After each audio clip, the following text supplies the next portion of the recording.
Oh, 26,300. So you are fairly bullish out here, and your base case is that the global markets will continue their uptrend.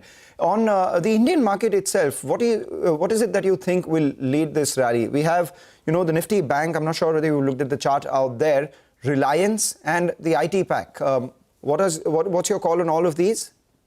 Well, the positive on the banks is that, we have seen weakness up the market back to 24,000. We saw it on the Nifty Banks Index, but we held above the 200-day and the lower boundary of its trading range. And we started to see a number of the state banks, in fact, actually hold those supports and start a recovery. We also, on the private bank side, saw HDFC hold above its 200-day moving average. So the banks holding above those key support area, I think that's what's aided the market's stability above that 24,000 area. It's the autos where we've really seen strong upside momentum, as well as the metals where we've seen momentum to the upside. So we think autos can be one of the sort of key drivers to the upside, and in fact see some rotation into laggards like Bajaj Auto. It is sort of one stock that we've highlighted. It has lagged the likes of Maruti Suzuki, TVSL, and Asia Motors, and we think there's a bit of a catch-up trade to be had on that side, and the metal side too, with aluminium looking like we can break through the 26,700 area, sorry, 2,670 area, that we can see further upside in the metal space too into year-end. Okay.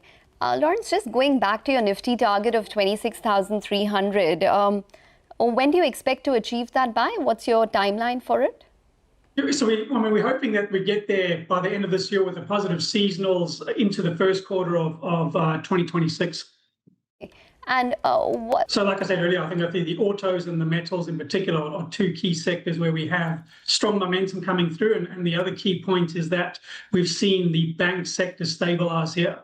So that's, giving just support or a foundation for the market to work its way towards that 26,300 area. All right, Lawrence, besides equities, we track two very, very important data points. One is on the dollar index, which has been very, very weak. It's down close to 10% last year or so from the recent peak. And that bodes well. Unfortunately, for the Indian markets, we've underperformed. Do you think the dollar index continues to weaken from here? If yes, where does that one head? And the blessing from an India market perspective is that Brent crude prices continue to remain at very subdued levels, even when we had geopolitical issues. So where is that one headed? Yeah, so clear message for us from the US dollar index perspective is that the break below the 99 to 100 area con 14 years. So we think the break below the 100 area on the dollar index confirmed a major market top. And we still see another 9 to 10% downside because the measured move from the 2022-2025 topping pattern is down to the 89 to 90 area. So that's where we still see the downside risk. I think it is positive for emerging markets in general, as well as the rest of the world, particularly if you look at it versus US equities, which have been the big relative outperformer and absolute outperformer over the past 15 years. So a bit of a shift, we think, driven by that weaker setup in the dollar index. As far as Brent goes, it's been one of the worst performing macro markets that we track, down over 9%. And we do see $70 as the key resistance zone capping the upside. So it's quite interesting if you look at the Brent oil charts going back to late 22, is that 70 had become a support area until the breakdown that we saw earlier this year, and now 70's turned into that resistance zone. So we basically see the bottom end of the trading range and $70 to $71 the top end. So more of a consolidation pattern and trading range on the Brent side. But it does seem to have a pretty good floor at the $58 to $60 area. Okay. Since we have you with us, do you have a call on the US markets as well from here on? Because the S&P 500 and all the other indices are virtually at record highs. Yesterday, they saw some bit of profit taking. Do you think the up move for the US markets continues as well as is your base case? Yes, so I can't make the argument that rest of world markets or emerging markets can go up without the S&P at least holding above its 50-day moving average. What we don't have for the US market is any measured targets or upside targets. It's really been a V-shaped recovery off the April lows, but the clear support area has been provided by the 50-day moving average since May. So as long as we stay above the 50-day moving average, we think this uptrend in the S&P is intact, and we should give benefit of doubt to the upside.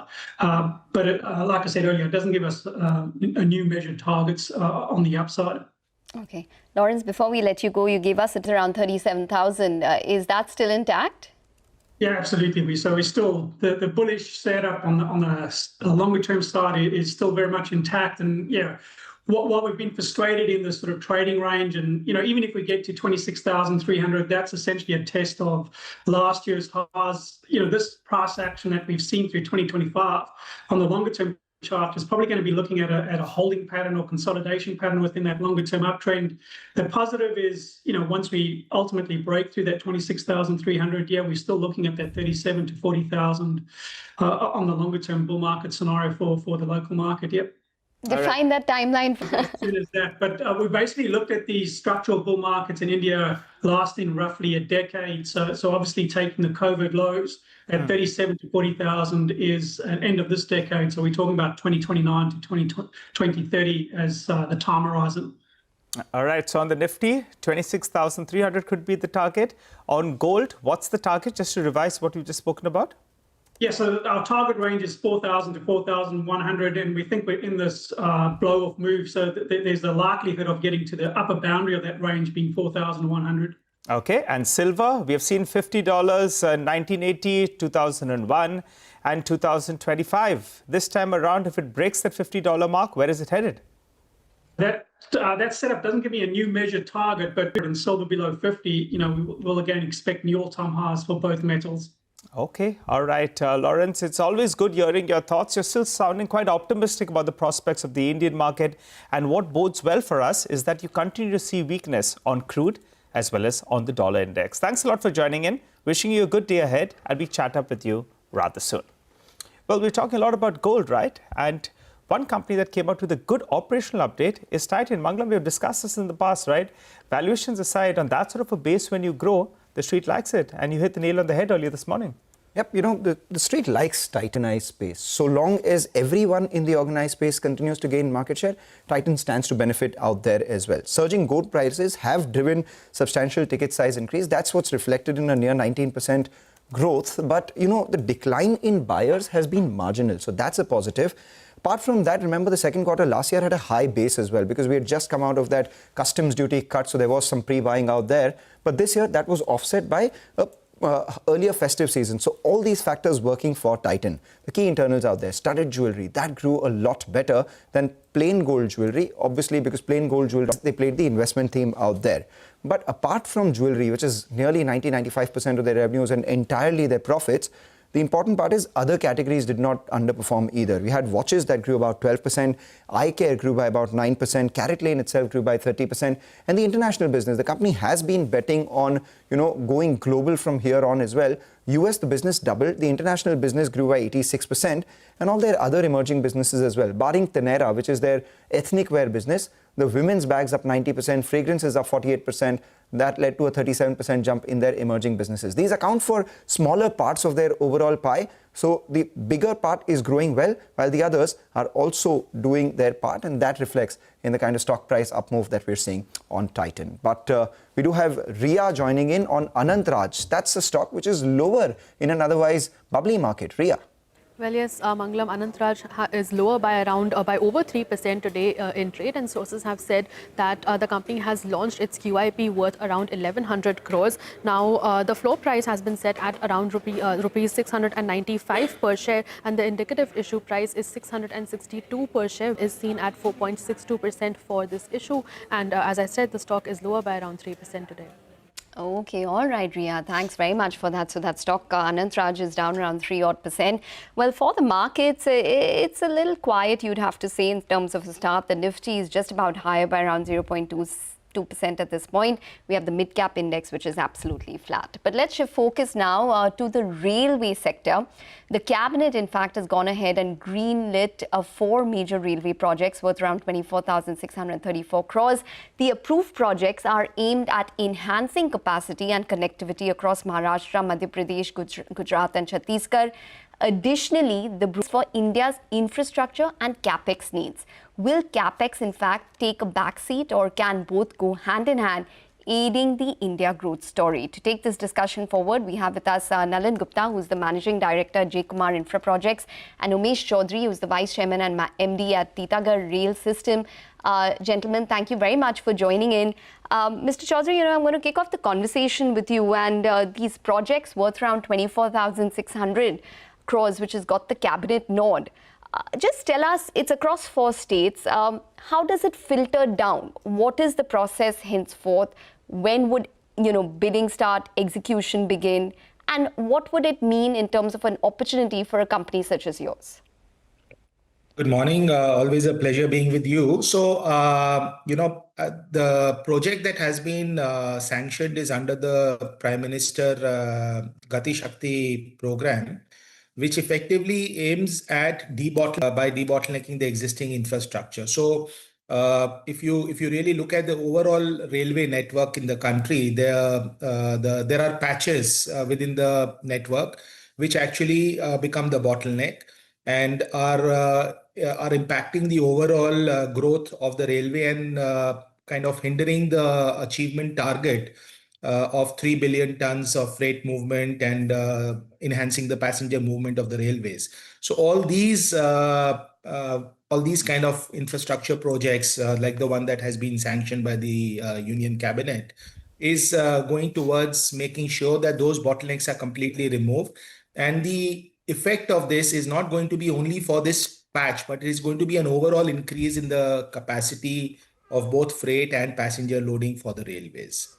So what does that mean? In terms of the timelines, that's not something that has been clearly specified, but considering the pace at which the current government works, I'm sure that is going to be very, very fast. So what does that mean for orders coming in for rolling stock as a result of that? If infra worries are eased out, then one assumes that rolling stock orders will increase as well.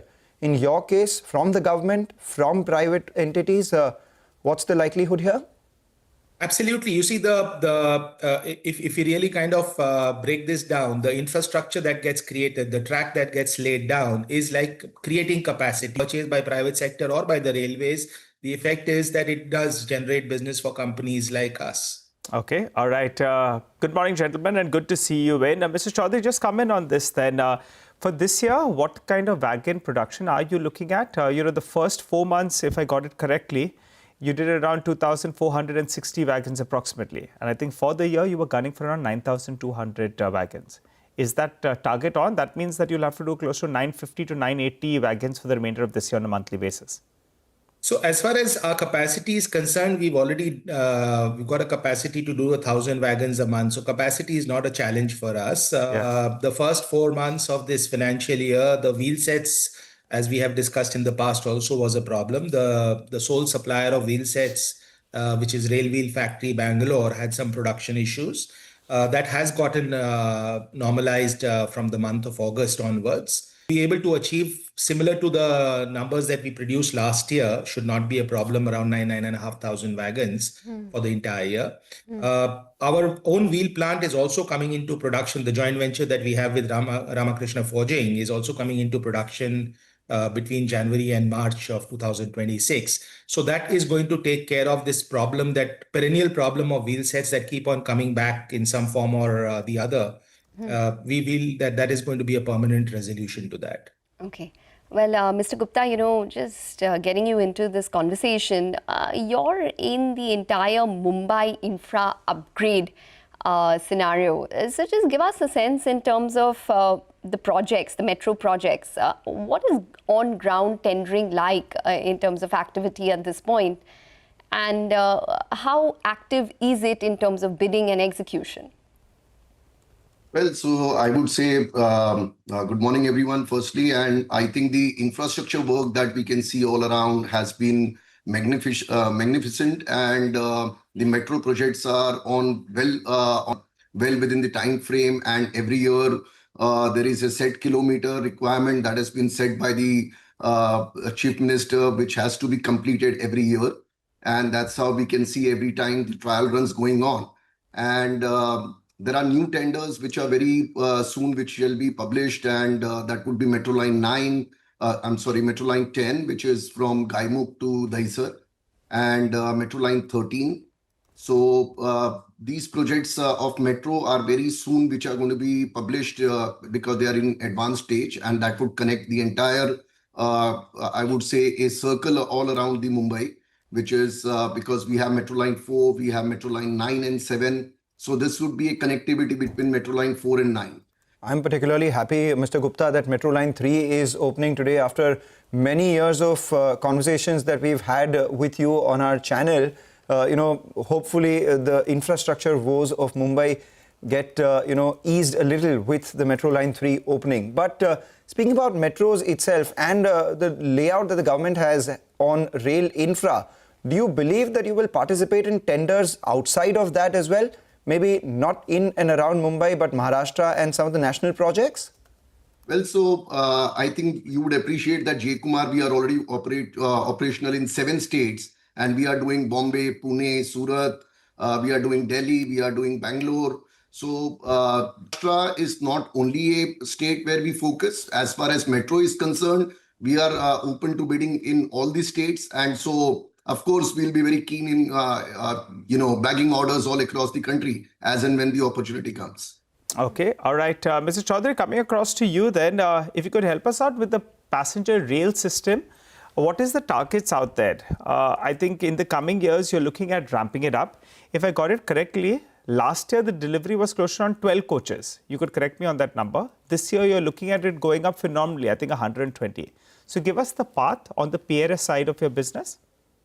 Absolutely. So, on a lighter note, the harder Mr. Gupta works, the better it is for us, because he creates the track. It's good for everyone, sir. Let me tell you, it's very, very good for all of us. The harder both of you all work, the better it is for everyone else. So Mr. Gupta and Mr. Chaudhary, we are cheering for y'all. Y'all got the cheerleaders, but your shareholders would like to do what about the numbers? You're making our lives quite simple. The other day I went from Lower Parel to BKC in a matter of, I think, 12 to around 15 minutes. So happy with the metro rail.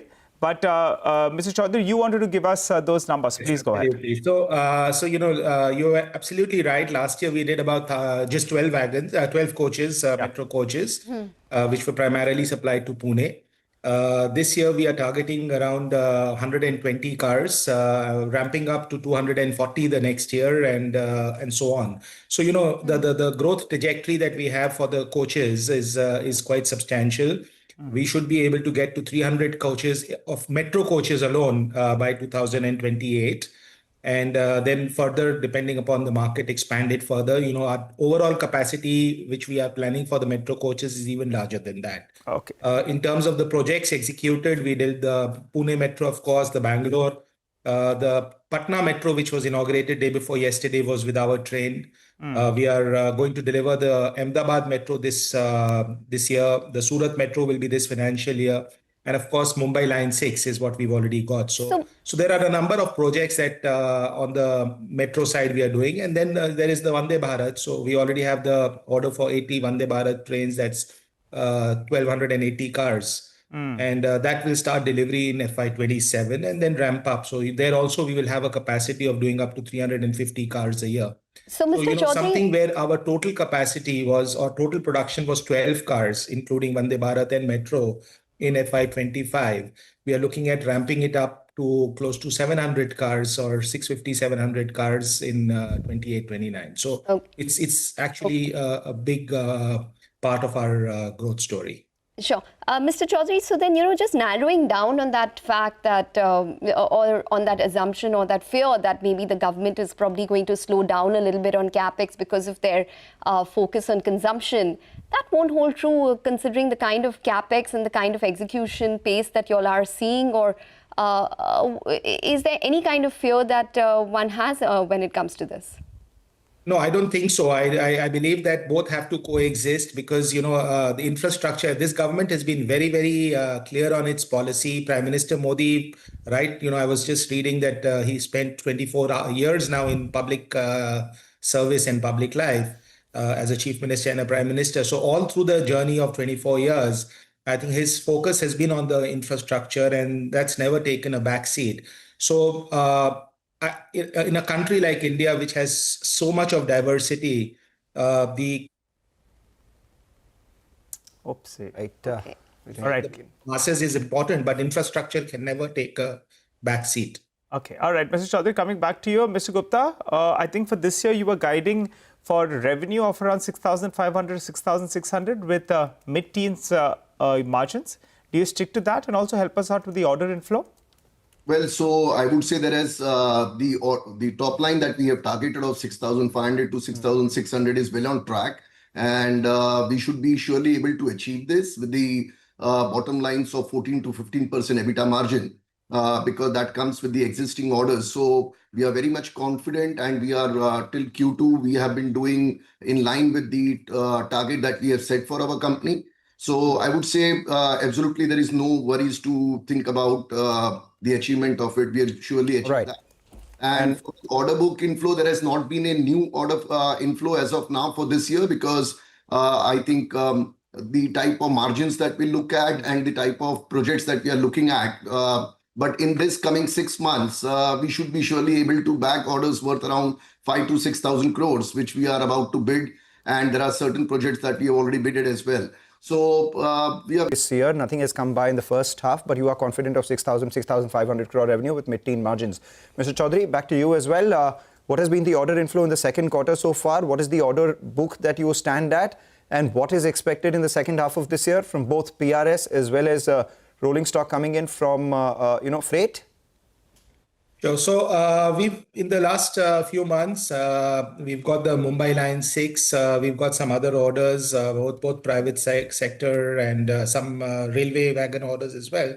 So the overall order book, including our share of the joint venture, last as we announced, was about 27,000 crores. They're already in a good position.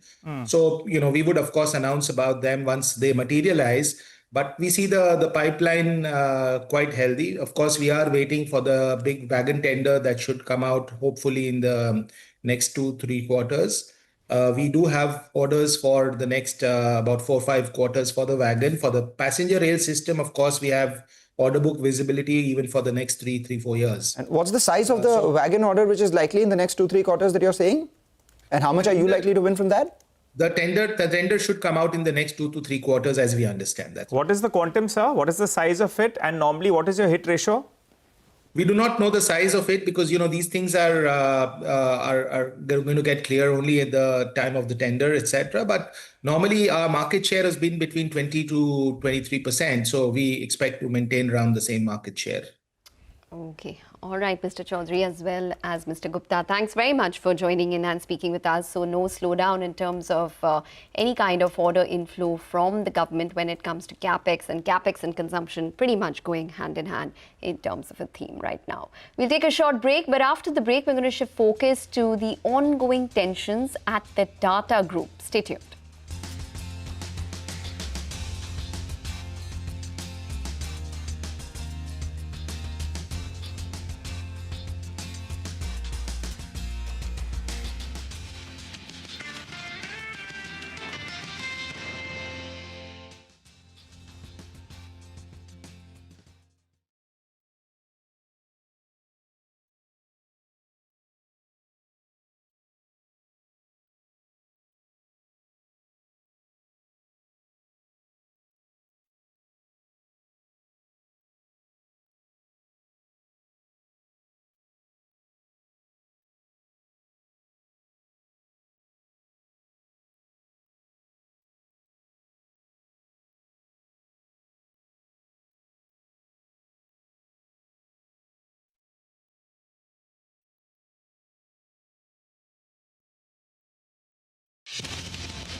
Welcome back. Well, Home Minister Amit Shah as well as Finance Minister Nirmala Sitharaman met Tata Trust Chairman Noel Tata, Tata Sons Chairman Mr. Chandrasekharan as well as the trustees. Now, sources close to the Tata Group told CNBC-TV18. Shireen joins us to fill us in with the latest on this big developing story. Shireen? Well, good morning. Yes, crucial development that took place last night, as we've been reporting, on account of the escalation of tensions within the Tata Trust. Some members of the Tata Trust reached out to the government and sought a meeting, and that meeting took place last night with the Chairman of the Tata Trust, Noel Tata. There was also Venu Srinivasan, who's another trustee, as well as Darius Kambata, who is a trustee, and also the Chairman of Tata Sons, N. Chandrasekharan. Now, what we are given to understand is that both sides have a difference of opinion on certain decisions that have been taken, certain decisions that involve Section 121. Section 121A was brought in post the Cyrus Bisri battle, and that gives the Tata Trust the oversight on certain decisions, especially when it comes to capital allocation and so on and so forth. So the point of difference, the trigger for this current escalation stems from a few decisions that involve Section 121A. What we're also given to understand is that while the trustees close to the chairman, Noel Tata, believe that there is an attempt to usurp power, that there is an attempt to undermine his leadership and quote-unquote stage a coup almost. The other side, which is closer to Meli Mistry, Pramit Zaveri, etc., point out that that is not necessarily the case, that there has been a difference of opinion on certain matters, but there is no attempt to usurp power as is being claimed and as is being projected. Now, remember, there is a crucial board meeting on the 10th of October. My sources tell me that that board meeting has nothing to do with these issues. This is not our decisions related to the philanthropic activities, which is really at the heart of what the Tata Trust do.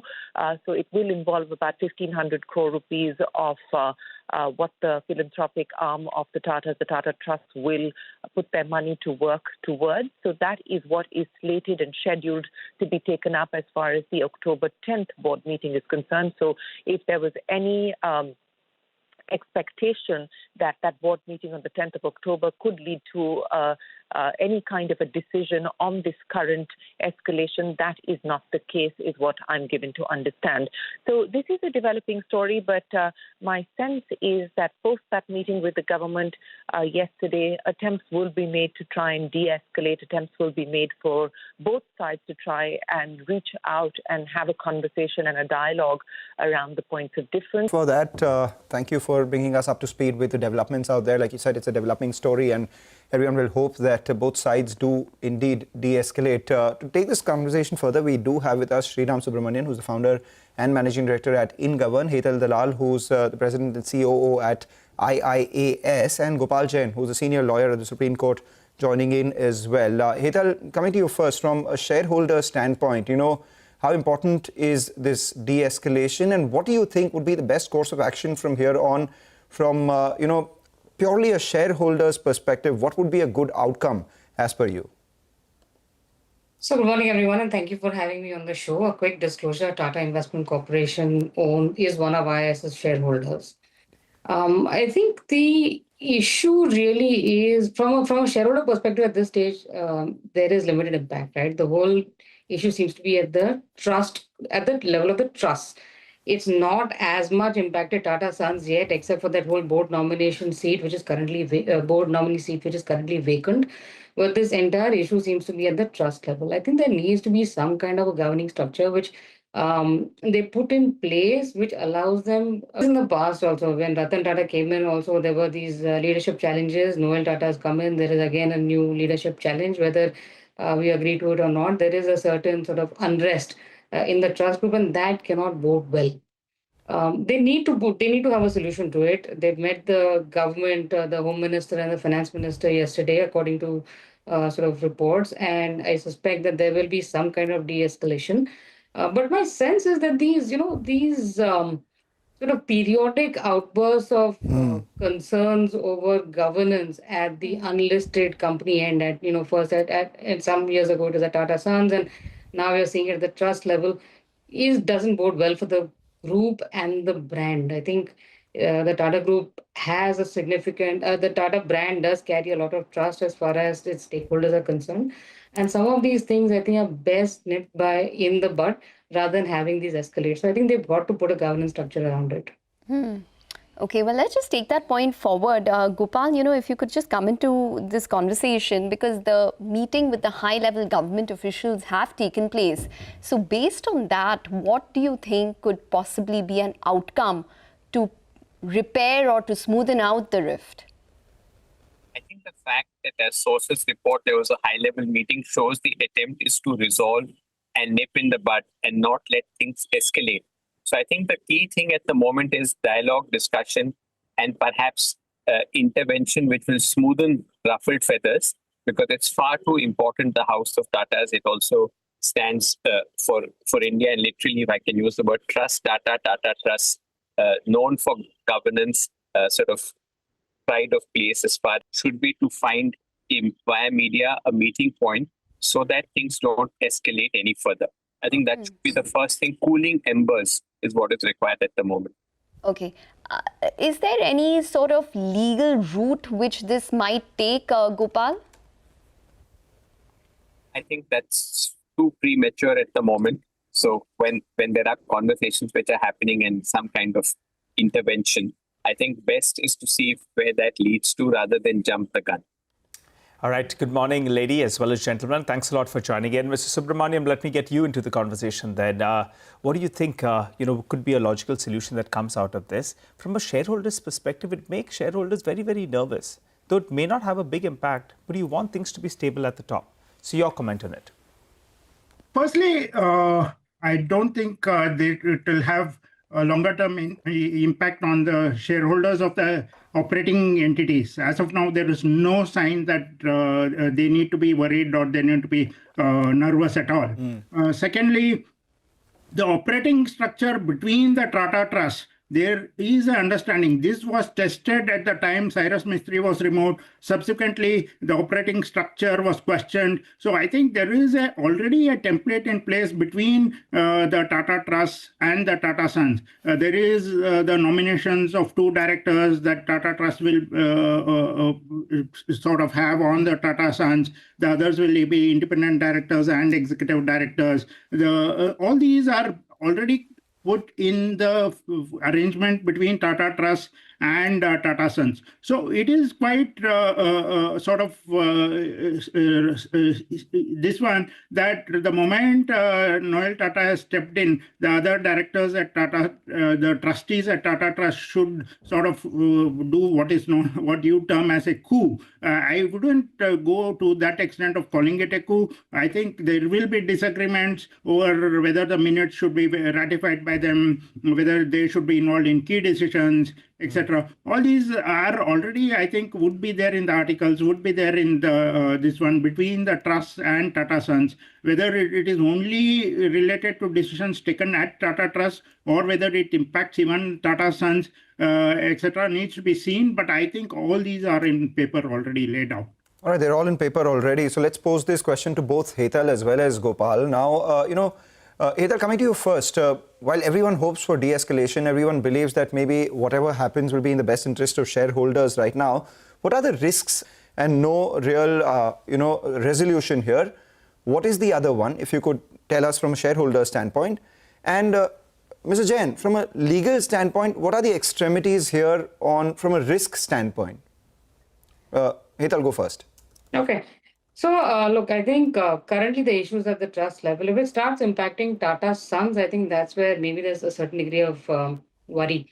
But as far as the listed companies are concerned, they have their own operating structures, they have their own boards, and they have their own governance.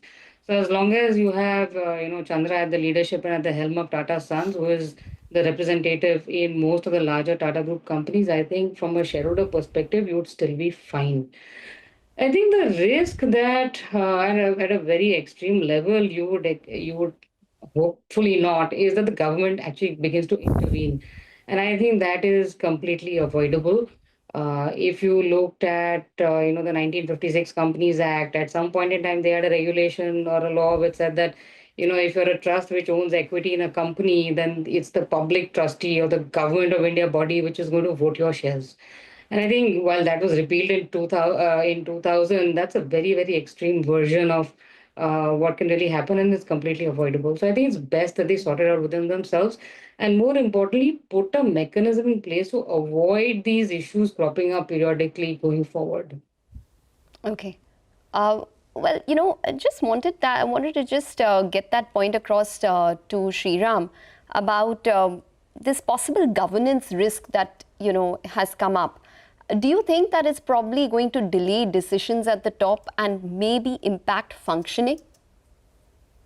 I don't think it will impact the functioning of Tata Sons. It will definitely not impact the functioning of the operating companies which are listed and unlisted operating companies.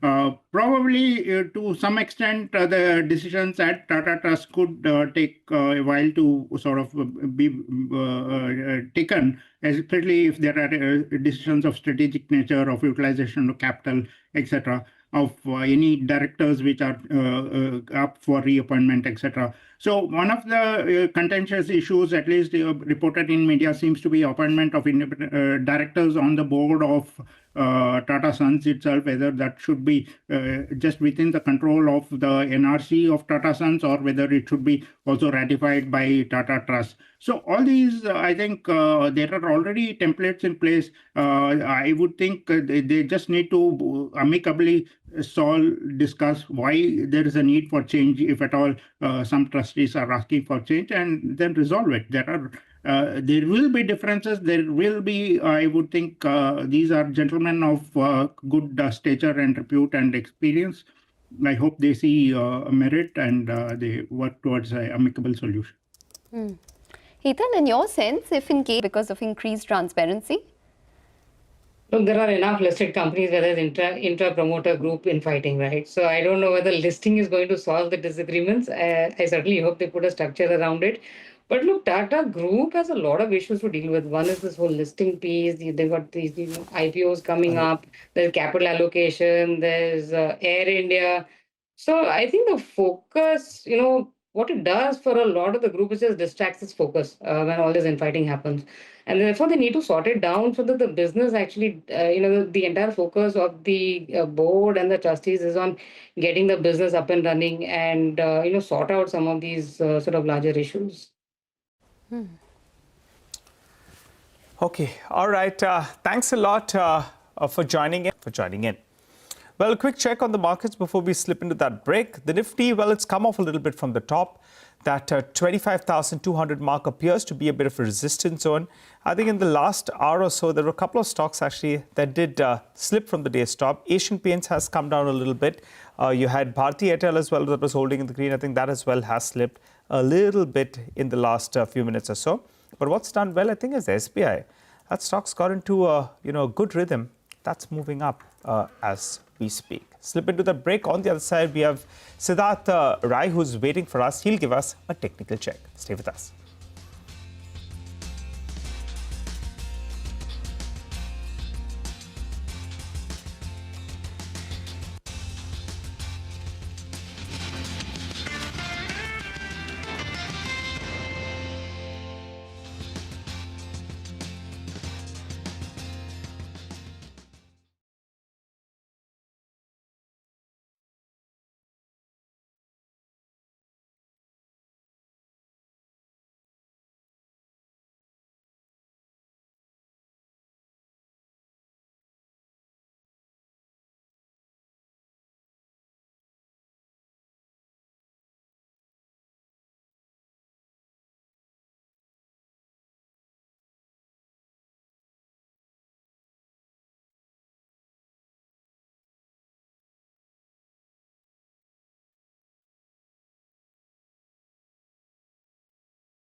Welcome back. Well, absolutely quiet for the markets. We have the mid-cap index, which is just about lower by around 44 odd points. We have the advanced decline ratio, however, which is on the positive side. So let's see how that moves as the day progresses. The Nifty currently up around 55 odd points. Just want to point out that Titan now is at the high point of the day. So that stock is up around 4.4% as we speak. But a couple of other stocks from the broader market seem to be showing some amount of momentum.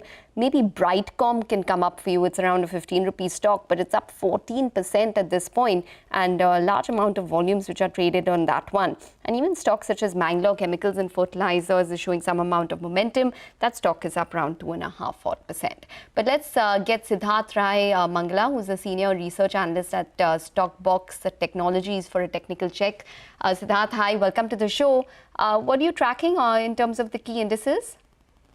Hi, Ekta. Good morning. Thank you for having me on the show. See, if we talk about Nifty, Ekta, the up move that we have seen building up over the past 4 days, it's been rather interesting because if we look at it carefully, though primarily the up move has been driven by the banking sector, but looking at it carefully shows us that almost every day, Ekta, a good supporting role was played by a different major sector. On the first day, it was pharmas, then next day it was metals, and then IT and autos also started. We won't be seeing too many dips or corrective moves, or at least over the next few days. Yes, the index can take a breather for a while because this up move has almost been one way. But I think eventually Nifty is going to move towards 25,450, 25,500, those big marks in the very short term, probably by this weekly expiry itself. So the momentum is clearly bullish, and our view should be bullish. We will not be seeing too many dips or big corrective moves from here. Okay, and stocks? Yes, definitely. See, Ekta, the two stocks both are showing very good momentum. The first one is National Aluminium. See, we've seen a very good momentum building up from the metal space over the past 2 weeks, and especially National Aluminium has shown some very good moves. Even today, there's a very good breakout. This move can carry the stock towards 230, 235 marks. So this can be bought right now. The spot is around 224-ish. It can be bought. The stop loss will be at 219, and our targets being, the first target is 232, second target being 236. The second stock is Ashok Leyland. Again, the auto space has shown a very good momentum. It's showing really good strength. And for Ashok Leyland, 140 was a very important mark. 2 days ago, the stock went below that mark, but very quickly it has managed to come back above it. So the next important level here will be 150, where the stock can move towards in the next few days. So Ashok Leyland can also be bought. Right now, the spot is around 140, 1.5. The stop loss will be at 138. And as I said, the first target will be 150. The second target being 153. Okay, all right, Siddharth, we're going to let you go on that note. Thanks very much for joining in and taking us through all of those technical picks. We need to take a short break now. But on the other side, our special segment, It's the Economy. Lata speaks to the MFIN head Alok Mishra and to Jinay Gala of India Ratings on whether the MFI default issues have ebbed.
welcome to It's the Economy.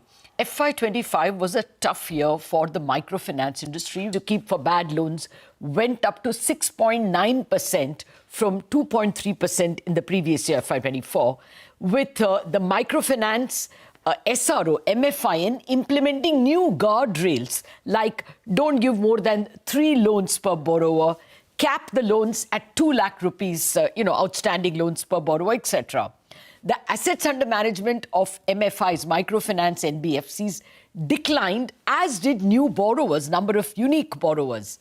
Ahead of the Q2 results, the question we are asking is, has the number of defaults declined? And have the loans to MFI borrowers started increasing? Joining me to discuss the state of the MFI sector are Dr. Alok Mishra, the head of MFIN, the SRO, the self-regulatory body of microfinance, and Jinay Gala, who is the director at India Ratings. Gentlemen, good morning and thank you very much for joining me.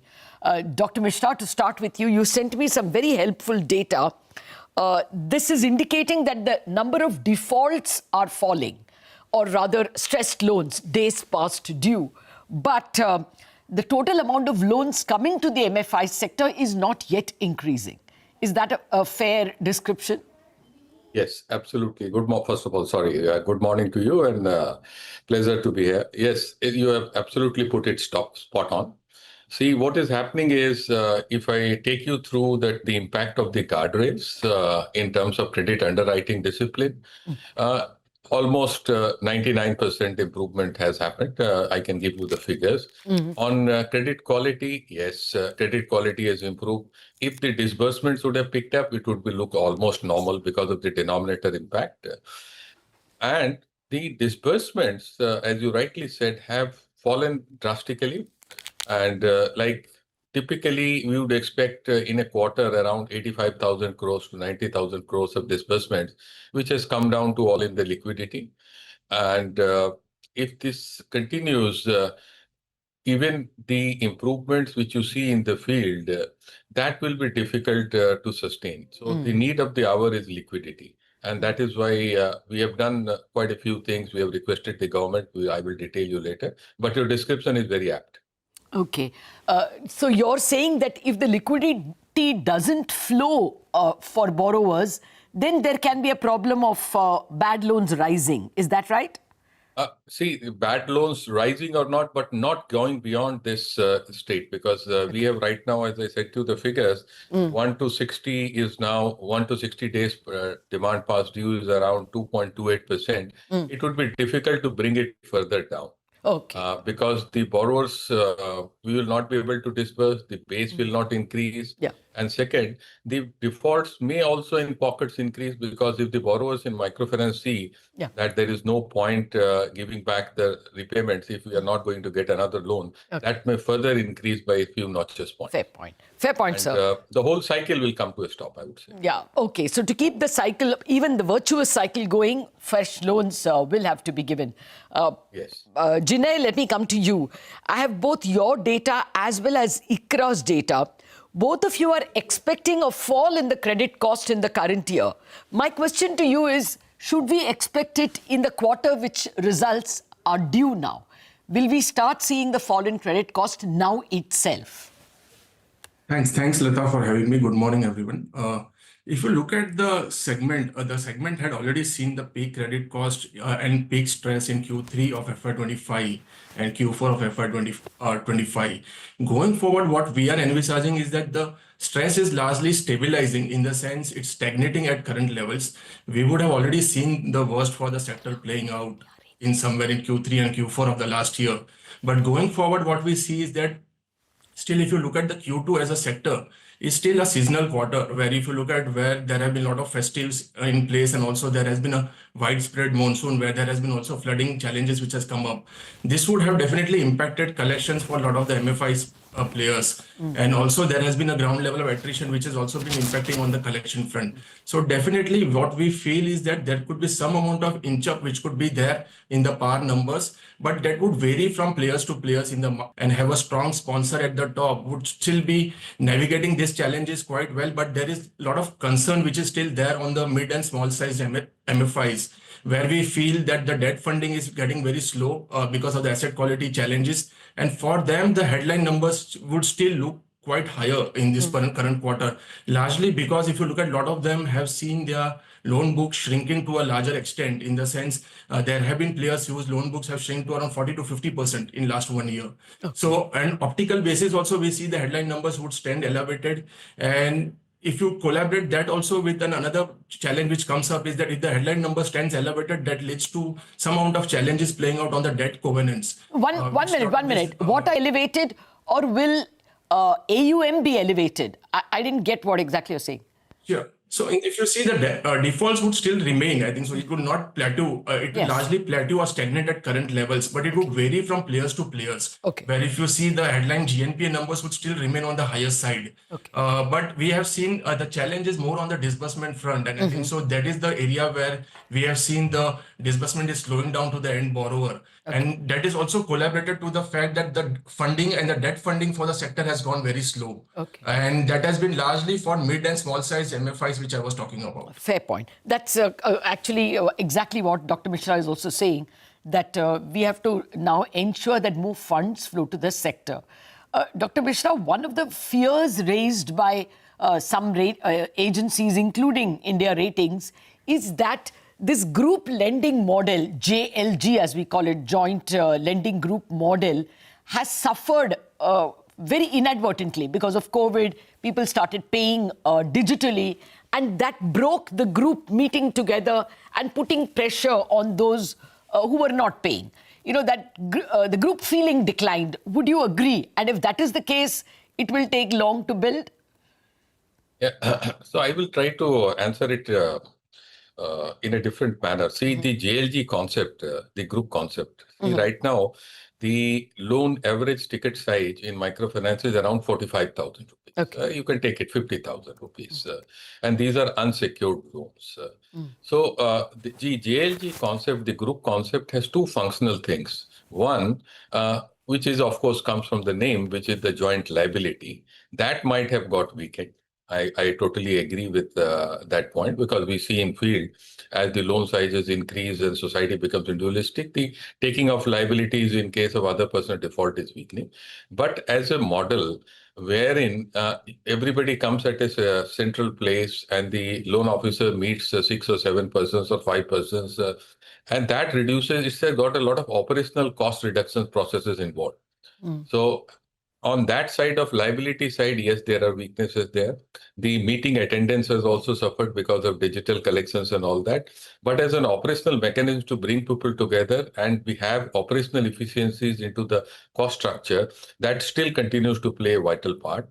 And it is very difficult to envisage that you lend 50,000 rupees loan and where you have weekly or do it individually and within the stipulated cost structure in the current regime which we follow. Okay.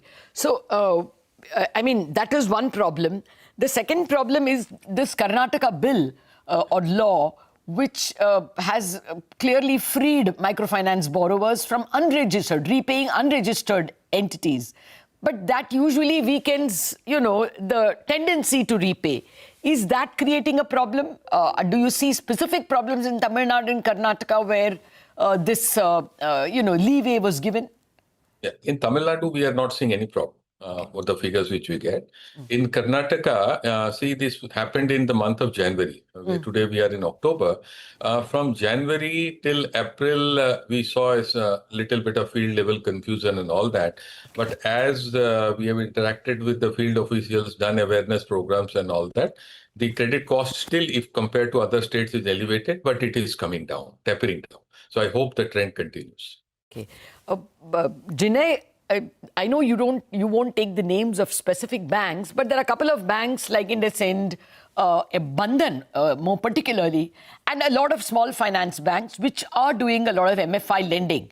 And what happens to NBFC MFIs usually happens to the bank MFIs as well. Should we expect any nasty surprises in the banking results, or do you think the nastiness is over and now we will see improvement in the MFI portfolios of banks? Got it. As I stated earlier, I think so the peak already has been passed for the sector in Q3 and Q4. But going forward, as you rightly stated, that this space of MFI is getting wicked, shrunk their loan book on and then their exposure to the MFI. Yeah. So what we feel is that whatever the pain would be, have been there, would already been have written off. And there would be some amount of percolation which would carry on in this FY26 for the sector. And this would largely be the trend for the larger banks which are there in the space. But if I compare this with the mid-sized NBFCs or mid-sized NBFC MFI, there we still see that the headline numbers would be on the higher side. The credit cost shocks could still continue. Okay. And the larger challenge, what we are seeing here is that the banks have gone very slow in terms of buying out the MFI portfolio. Okay. If you look at the MFI portfolio tends to qualify for PSL. Okay. And because of the challenges on the loss estimation and the losses which have increased for the sector, a lot of this liquidity which was available to the MFI, NBFC MFI is getting dried up. And that is largely the reason that the banks have gone slow in their debt disbursements to the NBFC MFI, and also their buyouts from the PSL side has gone completely slow. Okay. So technically banks are very cautious in taking their exposure on the MFI, and they have been vacating the space quite fast. Okay. Got your point. And Dr. Mishra also was saying that people have to loosen their purse strings. Normally, Dr. Mishra, someone comes in, you know, the private equity comes in, and NBFC MFI's sponsors come in because they see the situation. Do you see the AUMs or the loans lent to MFIs increase at all? Is there somebody who is able to take the longer, larger view? I think we were discussing about the Q1 results, Q2 results, or half year one results. I think once they see the improvement, that is one factor which will kick in. The most important factor on which we are banking on, I think, is we have made a request to it, and I hope it is under examination, advanced examination by the ministry. If the credit guarantee fund is instituted soon, I think that will give the needed confidence, because everything in the field is okay. The portfolio quality has improved, the underwriting has improved, over leveraging, even the pockets are not, have become totally minimized. So once the credit guarantee scheme comes from the government, I think banks will, along with the monsoon has also kicked in very well this year, and whatever we see in the rural consumer sentiment survey, there is huge credit demand. Reserve Bank has also injected huge liquidity into the system, as you know. So all these four factors, I think, I would say that Q3 of this year would be critical for the sector from both liquidity point of view as well as from sustaining the improvements in credit quality. Okay. Yeah, usually bankers and NBFC lenders are quick to smell when the bottom is there, and are usually quick to rush in, but we will have to wait and see. About the credit guarantee scheme, there are too many asks, sir. There are exporters also who are asking for it. MSMEs are asking. Small business loans are also asking. We have to see how much the government is able to spread the credit guarantee assistance.